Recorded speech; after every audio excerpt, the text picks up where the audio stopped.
Hi there, welcome to Outcome 5, Component 5, Part 1. In this section, we're going to talk about rational exponents and radicals. As a little bit of an opener, I want you guys to use your calculator to evaluate each of these expressions. So in your calculator, you're going to start by typing in the first one. So I'm doing 9. To get that exponent, I'm going to hit this caret button. And then I can type in the 1/2. So that first one gives me 3. Go ahead and take a minute to try the next few on your own using your calculator. All right, let's go ahead and take a look at these. 9 to the 1/2 was 3. 25 to the 1/2 was 5. It's interesting because I know that the square root of 25 is 5. And the square root of 9 is 3. All right, does that work for all of these? The square root of 49 is 7. The square root of 64 is 8. All of these little 1/2s as exponents really just were square roots. So regardless of what the base is this number here that you're taking to the exponent. So whenever we're doing these, we're going to have this big number in your exponent. This b is your base. So regardless of what your base is, if you have an exponent of 1/2, what we're really doing is changing this to a radical. The base will stay inside of the radical. Your denominator becomes your index, and the numerator becomes your exponent. So looking over here, we have kind of our main idea from that little opener. If you're given a radical or a radical here and you have an index and you're changing it into this form here, that index will become the denominator. Just like here, that 2 became the denominator. And your exponent, so the 1, becomes your numerator. Okay, these are two forms that we're going to look at today. When you have a radical, this is what we call radical form.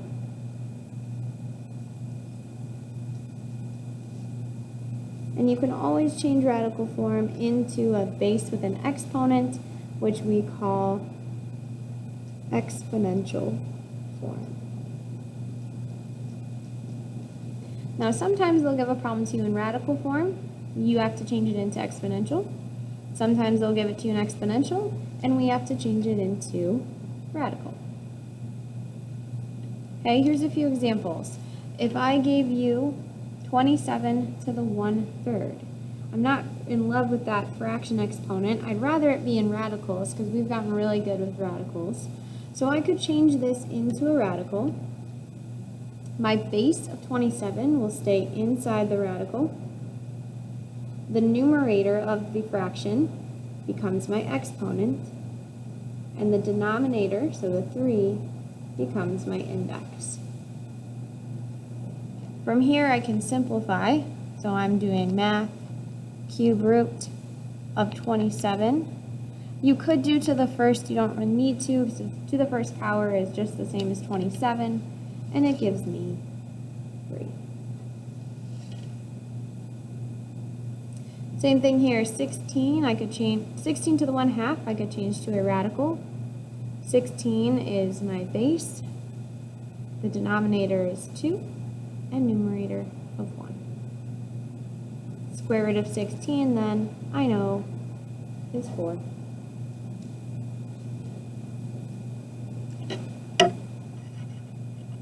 Okay, let's do 2 more together here. Example 1 says, write x to the 1/6 in radical form. So I'm trying to get this in terms of a radical.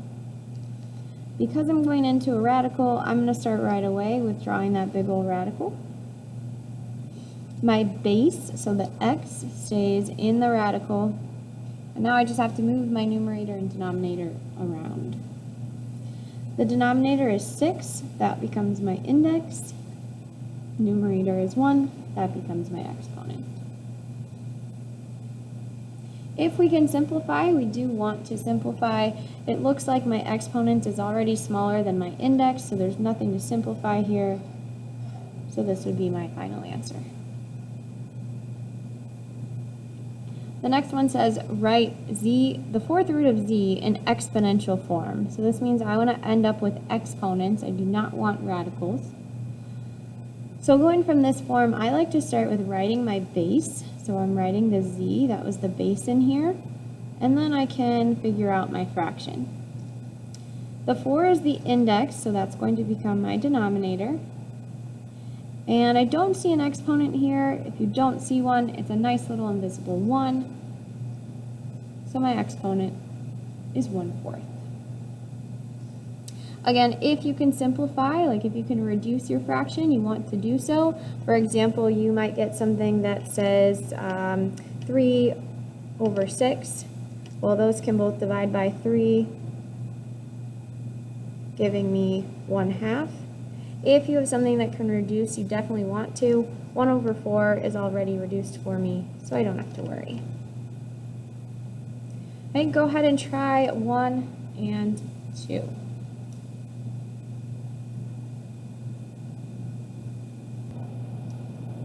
Okay, here's my work for number 1. Going from exponential to radical, my base stays the same.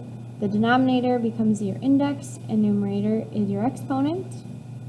Number 2 is a little bit trickier. When I go to change it into exponential form, the 8 became the denominator, and 2 was the numerator. 2/8 can simplify by dividing by 2, giving me 1/4. All right, in these next 2 examples, we're going to look at rational expressions with more than one term. So instead of just having an a, just having an x, we're going to see numbers and multiple variables.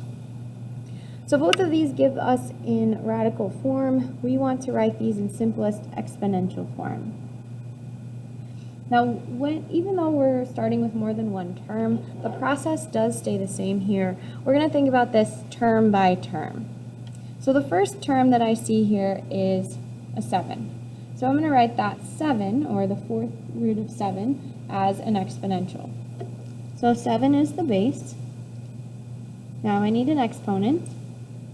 I know that 4 is going to be my denominator. And again, I don't see an exponent here, so it's really a 1. Okay, the next base is x, so I'll put an x. Then I can think about my exponent. I have 6 as my exponent and 4 as my index. Y is also a base. Again, 4 is that index, so 4 is your denominator. And the exponent it started with was 9. Now, just like we saw back up in example 1, if we can simplify, we do want to do so. 1/4 will not simplify, so I'll leave that the same. 6/4 can both divide by 2. 6 divided by 2 is 3, and 4 divided by 2 is 2. So now I have 3/2. And 9/4 cannot simplify. So I know it looks kind of crazy there, but this is now an exponential form, which is what the problem asked me to do. Okay, we'll go ahead and try number 2 as well. I'm noticing that I don't see an index here. Remember, if you do not see an index, it's a nice little invisible 2. First base is a. My index is 2, so that's my denominator. And the exponent they gave me was also 2. Next base is b. Still have an index of 2, so that's my denominator. And numerator of 3. 2/2 can simplify. 2 divided by 2 is just 1. So you can put an exponent of 1 there, or you can leave it blank. It does not matter. 3/2 does not simplify, so I'm going to leave that there. Let's go ahead and turn our page to look at a few more examples. Okay, on the top of this next page, we have a few more examples for you guys. I want you guys to try these next 4. You are writing them either in radical form or exponential form, depending on what form they're given to you. So if they give you exponents like 3 and 4, I want you guys to write them as radicals. If they give you radicals, I want you guys to write them as exponential. Go ahead and give it a try, and then I will show you the answers. Okay, number 3, writing this in radical form. The 4 becomes your index, 10 is your base, and 1 is your exponent. That one wasn't too tricky. I do want to walk through part of number 4 with you. Number 4, when we write it in radical form, the 5 becomes my index and 6 is my exponent. Now that 6 is larger than 5, so we do need to do some simplifying here. Now, this is what we saw way back in component 1. I'm going to take my x to the 6th, and what I'm trying to do here is divide by my index. Now 6 does not divide by 5, so I'm going to split this up into 2 groups. If I pulled just one x away, I would be left with 5 in this pile, which works nicely because if I'm trying to divide by this index here, 5 divides by 5 nicely, leaving me with just 1x.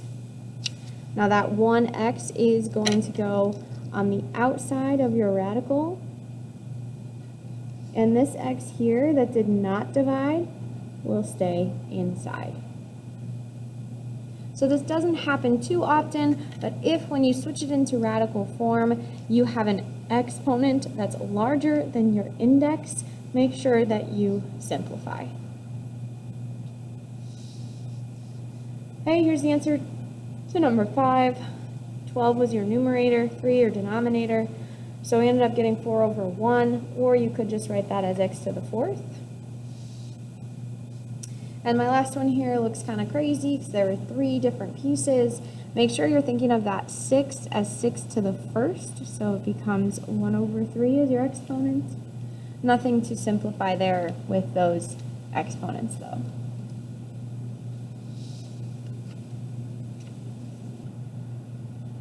Okay, now that we've discussed how to rewrite radicals in exponential form, we are able to solve a ton of new problems using our exponent rules.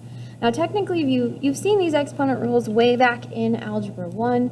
Before we show you kind of some new problems with these fractional exponents, we will remind you of what those exponent rules look like. So the first exponent rule we'll talk about is called the power rule.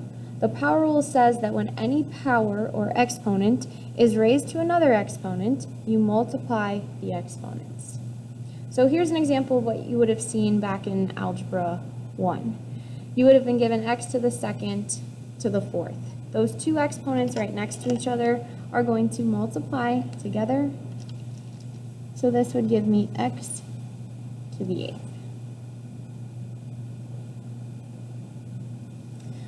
Okay, why don't you guys go ahead and try 1 and 2, and then I will show you my answers.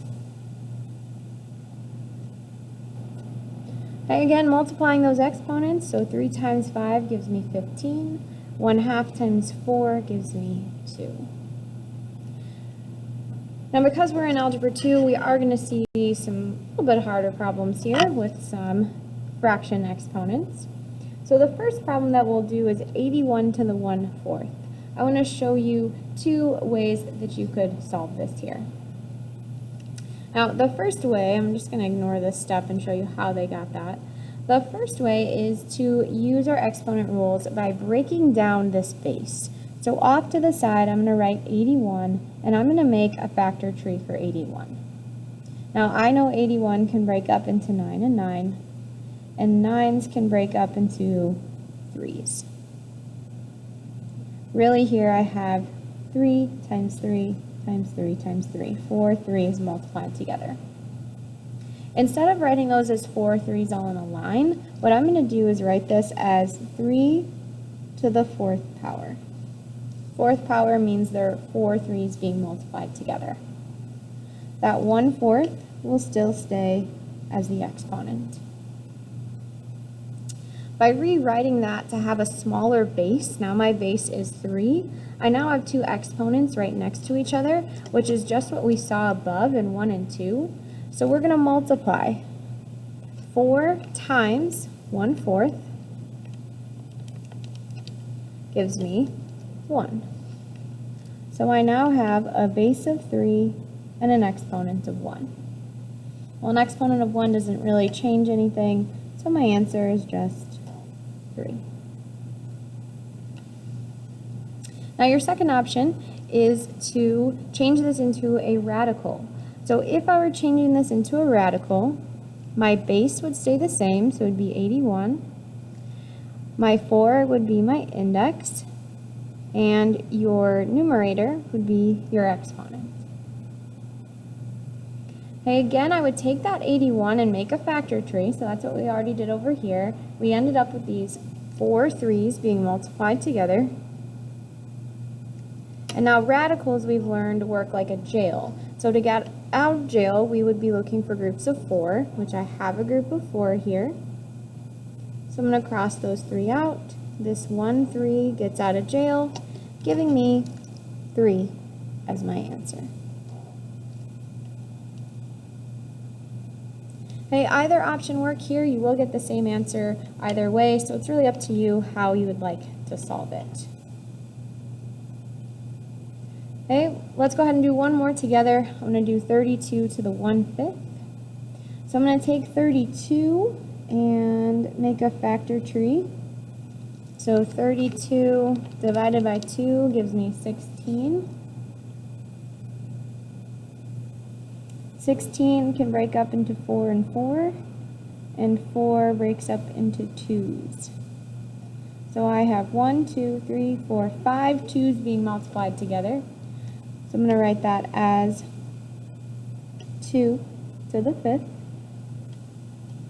That was just for the 32, so I have not dealt with the 1/5 yet. Now I can multiply 5 times 1/5. Gives me 1, so I have 2 to the 1st power, which is just 2. I do want to show you that since you get to use your calculator on all of your tests and quizzes, you could check your work using your calculator if you just type in that entire problem. So we can type this entire thing right into our calculator. So I'm going to do 32. I'm hitting the caret button to get up to my exponent. And then I can do my 1 divided by 5, and it gives me 2. Go ahead and try number 8 on your own. Okay, for number 8, I started with taking the base, the 27, and breaking it down. I ended up getting 3 3's being multiplied together. So I changed that into 3 to the 3rd power, and I still had that exponent of 2/3. From there, we can use our calculator to do 3 times 2/3, which gives us 2. So we still have an exponent of 2. 3 squared is 9, so 9 should be my final answer. And you can check your answer by typing that whole thing in. So 27 to the 2/3 gives me 9. The next exponent rule for the day is all about negative exponents. So the rule for negative exponents says 2 things. Negative exponents in the numerator get moved to the denominator and become positive. For example, if I give you x to the negative 2nd power, what I'm going to do is change this into a fraction, and my x to the 2nd is going to go in the denominator, and your 2 becomes positive. It looks like there's nothing left on the top here, but there is a nice little invisible 1, since the coefficient that we started with here was 1. Our negative exponent rule also says that negative exponents in the denominator get moved to the numerator and become positive. So I'm looking right here, and I see that there's a negative exponent with that x. Technically, that negative 4 as the exponent is only going with the x. It is not attached to the 3. So when I change this into my fraction, I'm still going to have the 1 on top, and I still have the 3, but this x to the negative 4th is jumping to the top and becoming a positive 4. All right, let's go ahead and try a few examples using these fraction exponents. So number 9 gives me 343 to the negative 1/3. Now I'm noticing that that is just all numbers. There's no exponents. So what I'm going to do is take my base, since it's a number, and break it down using a factor tree. So I'm going to take 343 and try to see what that divides by. I think it divides by 7. Let's see. It does. I get 49. 49 can break up into 7 and 7. So I end up with 3 7s being multiplied. Well, 3 7s being multiplied is really 7 to the 3rd. And now I have a 1/3 out front. Negative 1/3, I'm sorry. So this is very similar to those last few examples that we saw. 2 exponents next to each other, we're using the power rule, they multiply. 3 times negative 1/3 gives me negative 1. So I now have 7 to the negative 1st power. Okay. In math, we're not allowed to have negative exponents. You can never end with a negative. So we're going to change this into a fraction. The 7 with its exponent is now going to move to the denominator, so it's 7 to the 1st, that's becoming positive. Again, it looks like there's nothing on top, but there's technically 1. So really what I have here is 1/7. Okay, let's try 10, it's very similar. 32 to the negative 1/5. I'm going to take 32 and make a factor tree. So 32 can break up into 16 and 2. 16 can be 4 and 4. 4 could be 2's. Now you might not have made the same exact tree as me, but that's okay. We should end up though with 5 2's being multiplied together. Okay, those 5 2's I can write as 2 to the 5th power, and I'm keeping my original exponent of negative 1/5. 2 exponents next to each other are going to multiply, so I'm going to do 5 times negative 1/5, which gives me negative 1. My base is still there, still the 2. It's just the exponent that's now negative 1. Again, I cannot have a negative exponent, so I'm changing this into a fraction. The 2 and the exponents are jumping to the bottom, but the exponent's becoming positive.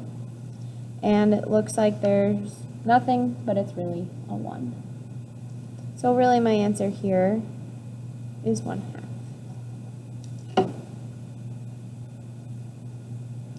Hey, real quick sidebar here. I do want to point out that sometimes you might end up with, like, let's say 5 to the negative 2nd power. So on both of these, we ended up with negative 1. It is possible you get like negative 2 or negative 3. If you end up with something like that, you're still going to change it into a fraction. So the 5 and exponent jump to the bottom, becoming positive, and you're still left with that 1 on top. Now I don't want to leave it like this because I still have that exponent in the denominator. So you would have to simplify here. 5 squared is 25. So I would change that into 1 over 25. Okay, again, because all of these problems were just numbers, you can check your work using your calculator by plugging the entire problem into your calculator. So, I don't know why my graph's open. I'm going to type in the 343 with an exponent of negative 1/3. Giving me this crazy decimal. I know it's supposed to be 1/7. So what I can do is change this decimal into a fraction by clicking math. Frac stands for fraction, so I'm going to hit enter. And then we have to hit enter one more time, and it gives me 1/7. Okay, let's take a look at example 3, 11, and 12 here. They're a little bit different because now we have some variables involved. So because there's variables instead of numbers, I can't make a factor tree like we did above. There's no way to make a factor tree with just x. So I'm going to start with multiplying these exponents I see right next to each other. So I have negative 1/3 times 15, which gives me negative 5. So I have x and negative 5. Well, I know I can't have that negative exponent, so I'm going to change this guy into a fraction. The x and its exponent are jumping to the bottom, becoming positive, and I'm left with a nice little invisible 1. Now I know it looks kind of weird, but we are allowed to have whole number exponents in the denominator, so this right here would be my final answer. Number 12 looks very similar to that. Again, I see an x, so there's no factor tree here. Instead, I'm going to multiply. So I'm doing negative 3/4 times 8 gives me negative 6. So my base stays the same, but my exponent is now negative 6. Again, can't have that negative exponent, so I change it into a fraction. So x and the exponent are jumping to the bottom, becoming positive, and there's a nice little invisible 1 on the top.